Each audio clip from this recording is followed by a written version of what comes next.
Eleanor Vance lived a life measured in effort, a philosophy etched deep into her being by the worn-out hands of her parents, who taught history and English in a small, brick-faced public school in Ithaca, New York. From her cramped, fifth-floor walk-up in Brooklyn, where the rhythmic rumble of the train was less a nuisance and more a constant, familiar pulse of the city, she'd wake before dawn. The pre-dawn chill of a New York autumn or the oppressive humidity of its summer never deterred her. Her days were a relentless, self-imposed cycle, a ritual of a quick, cold brew coffee, sometimes snatched from a bodega, other times painstakingly brewed in her tiny kitchen, followed by a brisk walk across the Brooklyn Bridge, a route she preferred to the subway, allowing her a few precious moments of fresh air and perspective before plunging into the concrete canyons of Manhattan. She worked as a junior analyst at Sterling and Pierce, a mid-tier investment bank housed in one of the gleaming, but somewhat impersonal, glass towers that pierced the financial district skyline. It was 2007, and the financial world, though outwardly prosperous, thrummed with a nervous, almost imperceptible tremor, a distant rumble on the horizon. But Ellie, barely 24, with her sharp mind and an unwavering belief in her own capabilities, saw only opportunity, a vast, complex puzzle waiting to be solved. She was a meticulous worker, renowned even among her jaded peers for her uncanny ability to dissect complex financial models and unearth hidden data. Her ambition was a quiet, burning flame, fueled by the modest means of her upbringing and an almost defiant desire to prove the worth of sheer, unadulterated dedication. Her parents, good-hearted and endlessly supportive, had instilled in her the unwavering belief that hard work was the purest, most honorable path to success, a universal truth. Her uncle, Richard Vance, however, espoused a markedly different, far more cynical philosophy. Uncle Rick, her father's older brother, was a veritable titan in commercial real estate, a man whose name was whispered with a mix of awe, envy, and a healthy dose of fear in the opulent, marble-clad halls of Manhattan's most prestigious firms and exclusive clubs. He was a Capricorn in every archetypal sense of the word.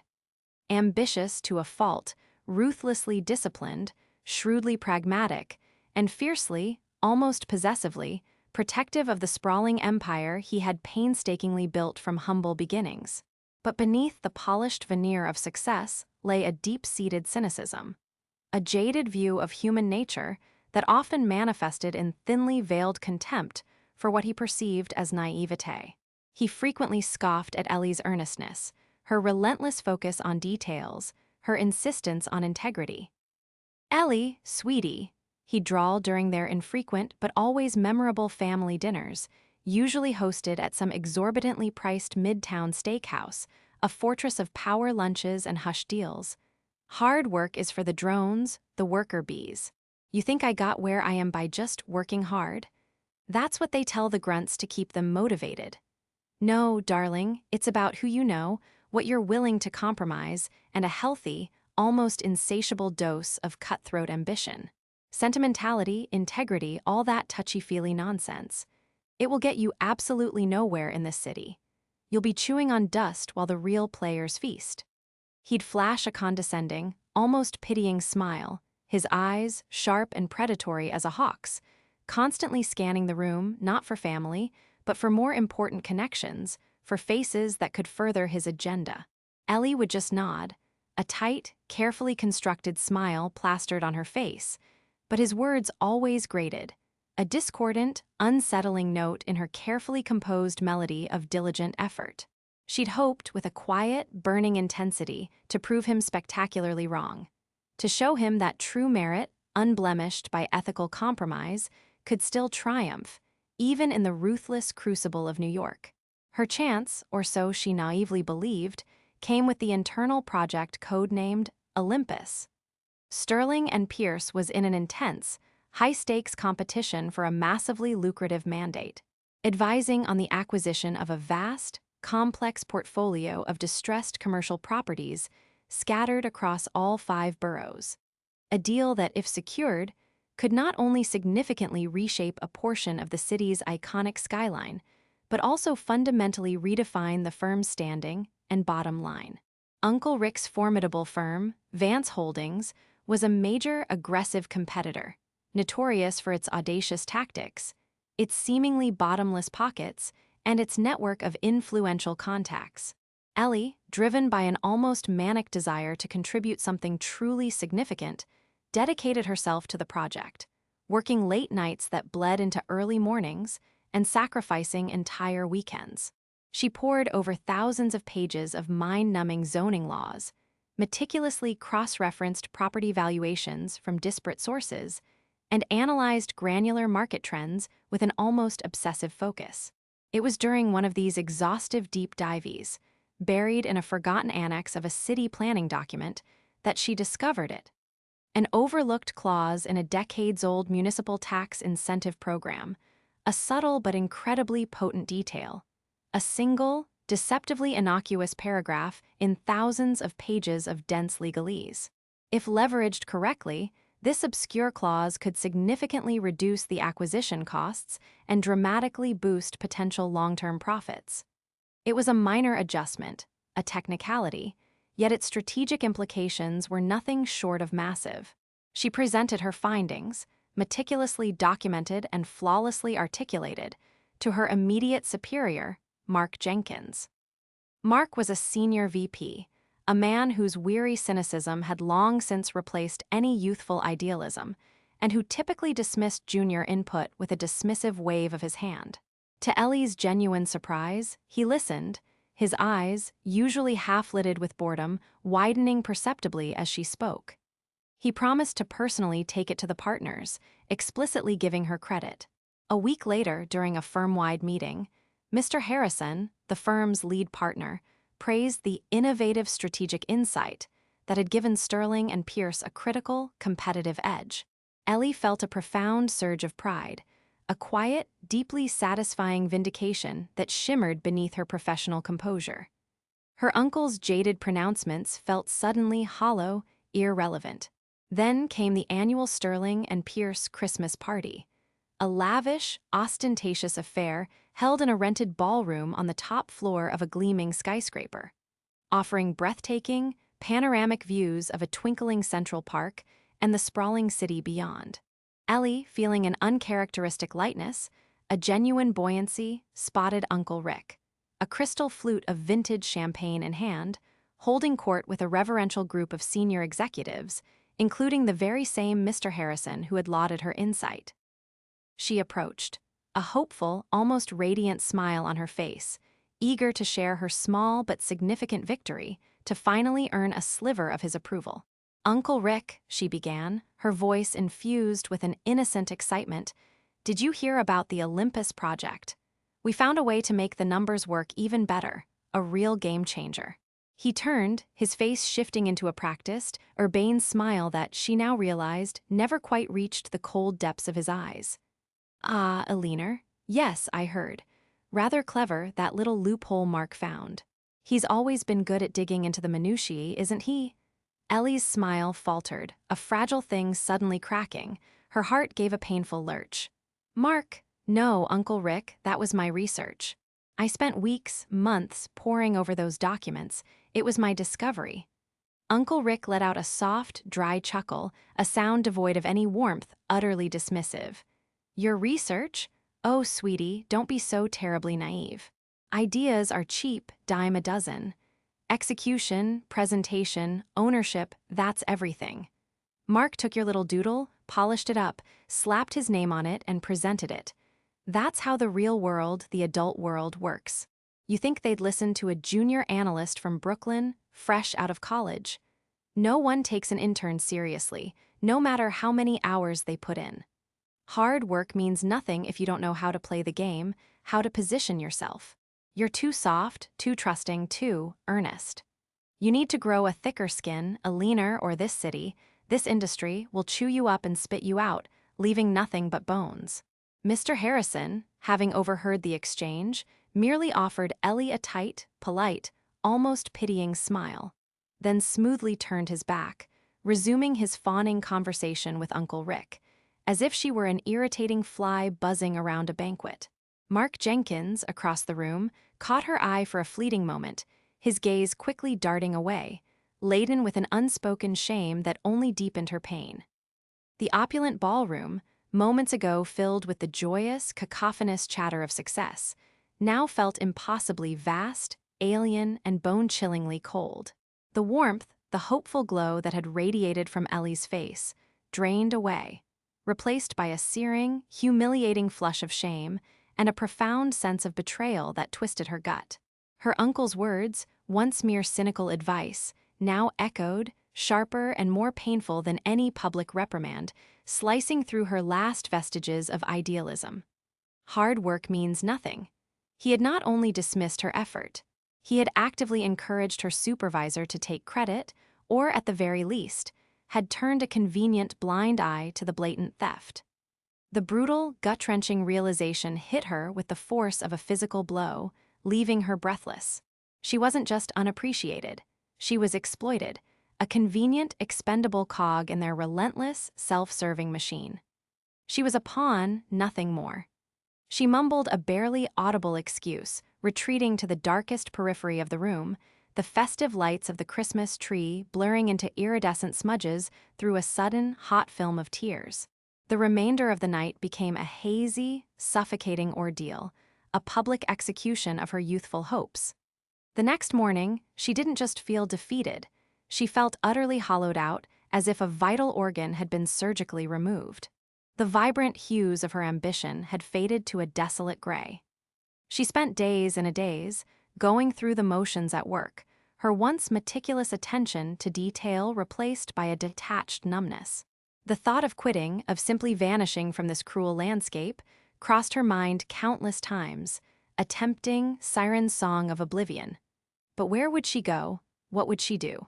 Her faith in the system, in the core principles of meritocracy and fairness, had been shattered into a million irreparable pieces. The city, once a symbol of endless possibility, now felt like a predatory beast, its gleaming towers mocking her. Yet deep within her, a small, stubborn ember remained, a resilient flicker of anger, of quiet defiance. Her uncle's damning words, "Hard work means nothing," instead of completely crushing her spirit, began to morph, twisting into a distorted, haunting mantra that ironically galvanized her. If hard work alone was genuinely insufficient, if the established path was rigged, then she needed something more, something entirely different. Not ruthlessness, not deceit, not the moral compromises her uncle so readily embraced, but an unassailable, unique edge, an advantage so profound and so deeply embedded in a truth others overlooked that it simply couldn't be co-opted, stolen, or dismissed. She remembered her father's other piece of advice, delivered quietly and without fanfare during one of their weekly phone calls, his voice a comforting anchor in the stormy sea of her despair. "Ellie, the world is full of people who talk, who boast, who follow the loudest trends, but very few who truly listen, who observe, who dig beneath the surface. True success, lasting success, often goes to those who see what others, blinded by convention or arrogance, simply overlook. The greatest opportunities often hide in plain sight, disguised as unsolvable problems." This time, broken and bruised, she truly listened. Over the next few months, Ellie embarked on her secret project, a clandestine operation born of wounded pride and renewed purpose. The distant rumble of the financial crisis of 2008, initially dismissed by most seasoned analysts as merely a passing storm, a temporary market correction, was beginning to intensify, growing louder and more insistent on the horizon. But Ellie, with her innate penchant for exhaustive deep dives and her nascent, hard-won experience with distressed assets from the ill-fated Olympus project, saw something far more sinister, far more profound.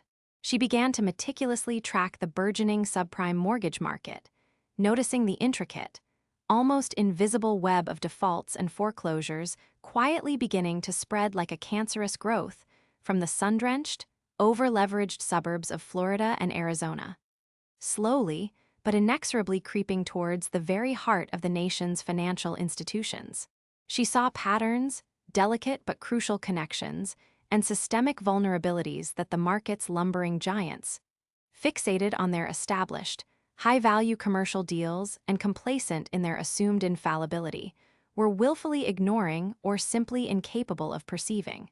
She spent every available evening and every precious weekend not in the sterile, corporate confines of her office, but in the hushed, cavernous stacks of obscure university libraries, NYU's Bobst Library, even making trips up to Columbia's Butler, poring over forgotten economic histories, devouring articles on past market crashes, and painstakingly learning rudimentary coding to build her own predictive models from scratch. She bought a cheap, used Dell Latitude laptop from a second-hand shop in the East Village and worked from a dimly lit, anonymous corner of a local coffee shop in Greenwich Village, deliberately choosing places far removed from the prying eyes and gossiping ears of her firm. She developed a specialized algorithm, crude in its initial iteration but remarkably effective, designed to identify residential properties on the very precipice of foreclosure in key metropolitan areas. Crucially, these were properties that, despite their immediate distress, possessed a strong underlying value that could be unlocked through strategic bulk acquisition and careful, community-focused management. It was a completely different ballgame from her uncle's monolithic commercial real estate empire, which focused on single, sprawling, high-profile developments. Ellie was looking at thousands of smaller, undervalued, interconnected assets, a granular, almost microscopic approach no one else seemed to be taking seriously on such a vast, aggregated scale. She called her burgeoning enterprise Phoenix Rising, a name whispered in the quiet solitude of her work, a quiet, intensely personal defiance against the ashes of her previous defeat. It was slow, painstaking work, often frustrating to the point of despair, but each small breakthrough, each validated prediction, each incremental step forward fueled her with a quiet, steely resolve. She didn't have the immense capital, the entrenched connections, or the formidable name recognition to execute such an ambitious plan herself, but she possessed something equally potent: the meticulously gathered data, the sophisticated predictive models, and a compelling, evidence-backed thesis that screamed opportunity to anyone willing to truly listen. She needed an investor, someone unconventional, someone visionary enough to believe in an entirely new paradigm, someone who saw beyond the gilded, traditional commercial real estate deals. She found him in an unlikely, geographically distant place, a small, almost boutique investment firm tucked away in the brick and beam offices of Boston's Seaport District, Bay State capital. The firm was run by an eccentric but undeniably brilliant former hedge fund manager named Arthur Sterling, no relation whatsoever to her current firm, a small, ironic detail she appreciated. Arthur had made his fortune precisely by betting against conventional wisdom, by seeing patterns where others saw chaos, and was widely known for his early, enthusiastic adoption of data-driven investment strategies long before they became mainstream. Ellie, drawing upon every ounce of her courage, sent him a cold email, a desperate shot in the dark, attaching a heavily redacted version of her initial findings and a concise, but powerful executive summary. To her astonishment, Arthur responded within hours, requesting a meeting. Their first meeting took place not in an opulent, marble-clad boardroom, but in a rather nondescript, somewhat utilitarian office within a less-than-prestigious building in Manhattan's financial district, a neutral territory chosen by Arthur. It was a stark, refreshing contrast to the gilded cages Uncle Rick frequented. Arthur, a man with a wild, almost untamed shock of white hair that framed an intensely intelligent face, and a perpetually amused, somewhat mischievous glint in his piercing blue eyes, listened with an almost unnerving stillness as Ellie, initially nervous but quickly gaining resolute confidence, laid out her analysis. She spoke not just of impending doom, but of the impending mortgage crisis, the tsunami of undervalued residential assets, and her meticulously crafted strategy for bulk acquisition and community-focused turnaround. She didn't just present a dry recitation of numbers and algorithms. She wove a compelling narrative of overlooked potential, of a societal crisis brewing that, for the discerning and prepared, could also be an unprecedented opportunity for profound value creation. For those willing to look beyond the obvious, beyond the prevailing, complacent narrative. Arthur, true to his reputation, challenged her relentlessly, poking shrewd holes in her assumptions, probing every weak point in her logic. But Ellie, fueled by months of solitary, painstaking work, had anticipated every possible question, every conceivable counterargument. She had spent countless nights perfecting her models, double-checking her sprawling datasets, stress-testing her predictions. By the end of the 2-hour meeting, Arthur was no longer challenging her. He was nodding slowly, a rare, profound seriousness settling over his usually jocular features. "You, young lady," he finally said, his voice surprisingly soft but laden with genuine admiration, "have a keen eye and guts, a remarkable combination. Most people are still whistling past the graveyard, oblivious to the storm. You're building an ark."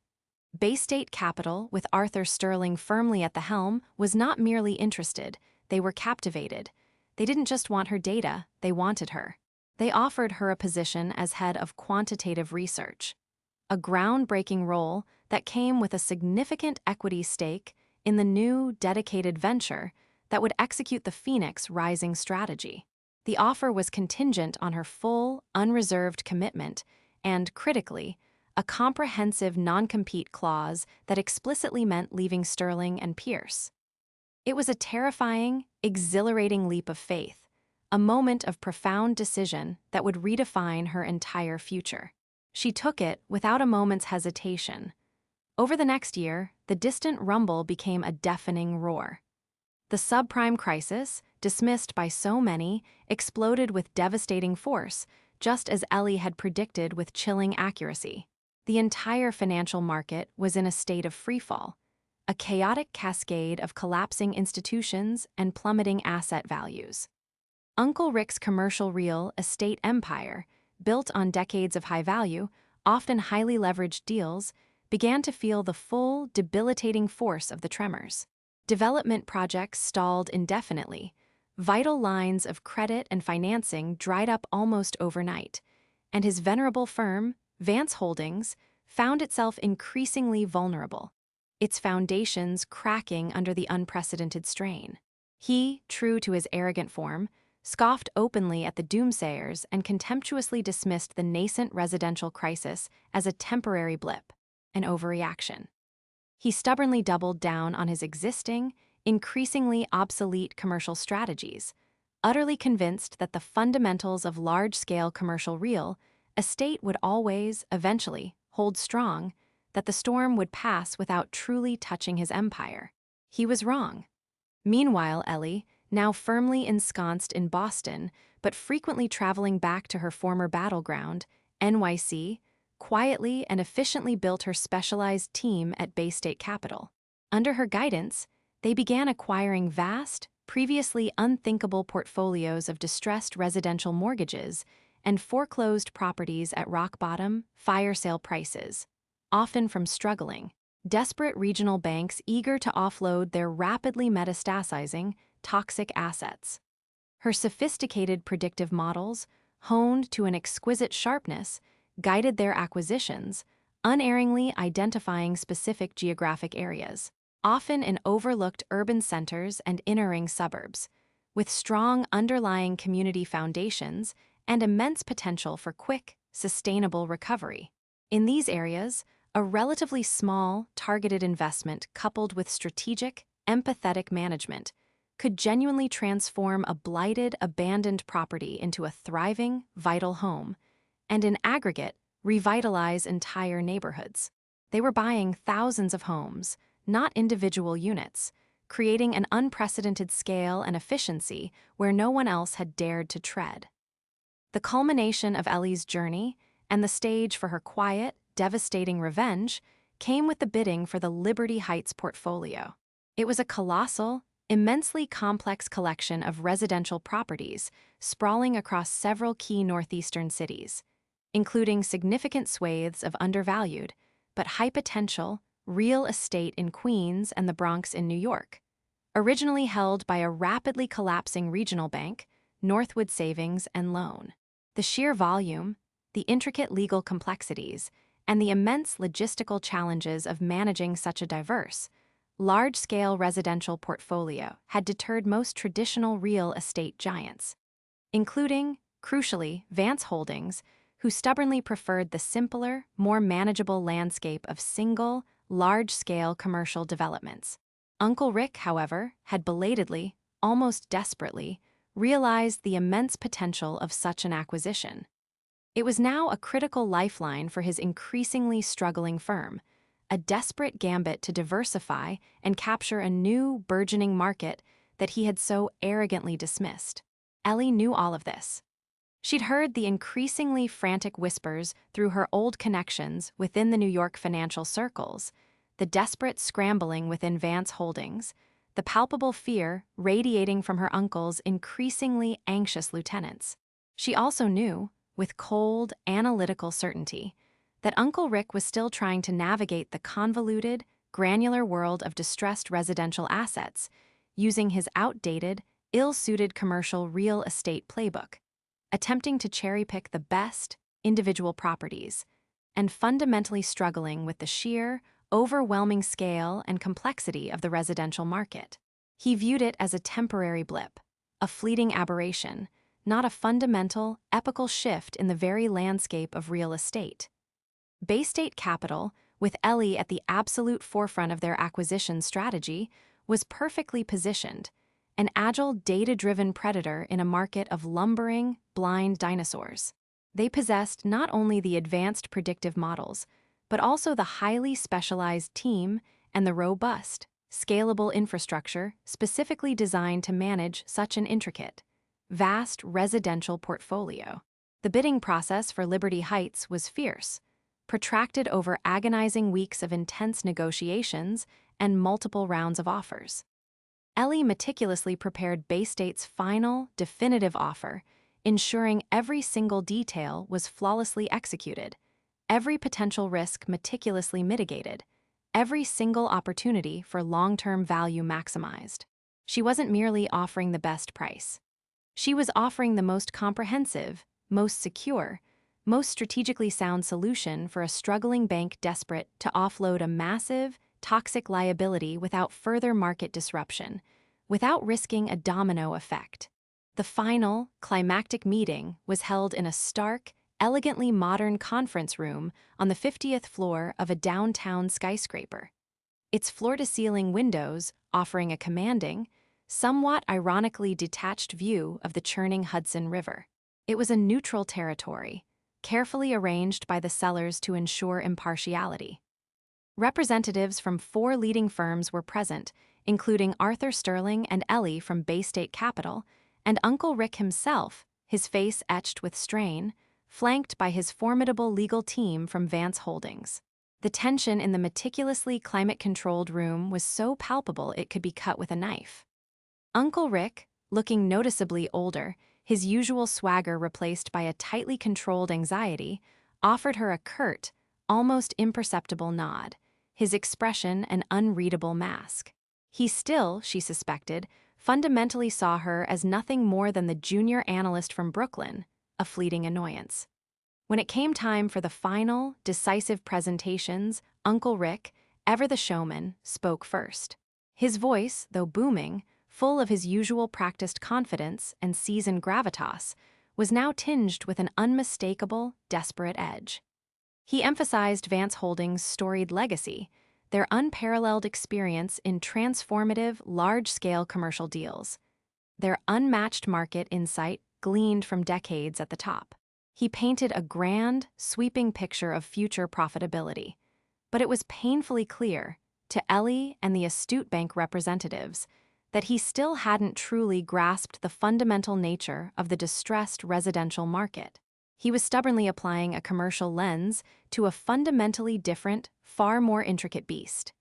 His proposed plan felt disjointed, a collection of traditional, often heavy-handed approaches haphazardly applied, lacking true coherence or deep understanding.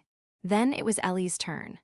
She stood, not with the boisterous, often arrogant confidence of her uncle, but with a quiet, unwavering authority born of absolute conviction and incontrovertible data.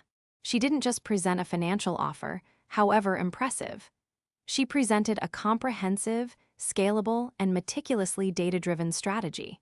She detailed, with remarkable clarity and precision, how Bay State Capital would not merely acquire, but would fundamentally revitalize the communities associated with the portfolio, patiently explaining their proprietary models for identifying high-potential properties, their efficient, cost-effective plans for swift renovation, and their innovative, long-term tenant management solutions designed to foster community stability. She spoke of turning a massive, complex crisis into a transformative opportunity for both the struggling bank and, crucially, for the thousands of residents, painting a vivid, compelling picture of long-term value creation, of stability, of renewal. Her presentation was a masterclass in understanding the intricate nuances of the new, turbulent market, a stark contrast to her uncle's bluster. She finished, and a respectful, almost reverent silence filled the room, a stark testament to the power of her presentation.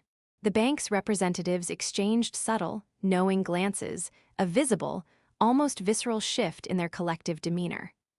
Arthur Sterling, beaming, offered her a proud, almost paternal smile, a silent acknowledgement of her triumph. After a tense, excruciatingly long, hour-long deliberation that felt like an eternity, the sellers re-entered the room. The lead attorney, a stern, impeccably dressed woman in a dark, formidable suit, cleared her throat, the small sound echoing unnervingly in the quiet room. "We have reached a decision," she announced, her voice flat, professional. She paused, and Ellie's heart hammered against her ribs, a frantic drumbeat of anticipation. Uncle Rick, across the table, leaned forward, his knuckles white against the polished dark wood, his gaze fixed, unblinking.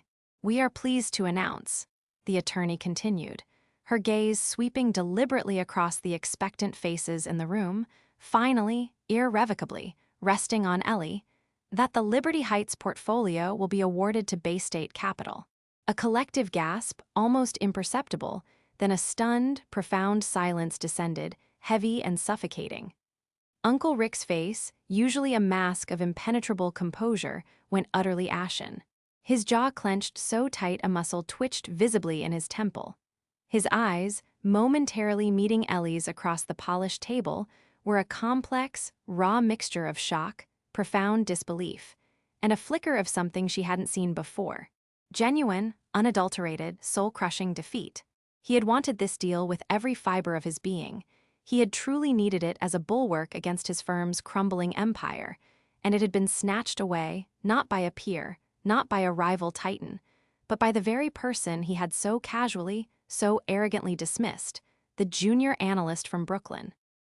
Ellie felt a strange, complex mix of emotions swirling within her. Triumph, yes, a profound, undeniable sense of vindication that resonated deep in her bones.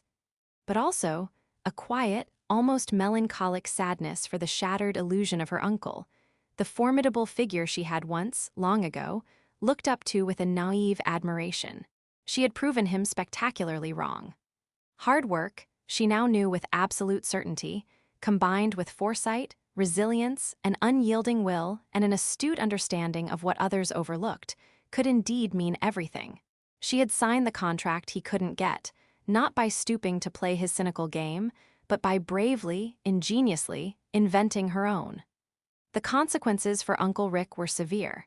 Vance Holdings, without this crucial lifeline, would struggle immensely, potentially facing the ignominy of bankruptcy. For Ellie, it was not merely a victory.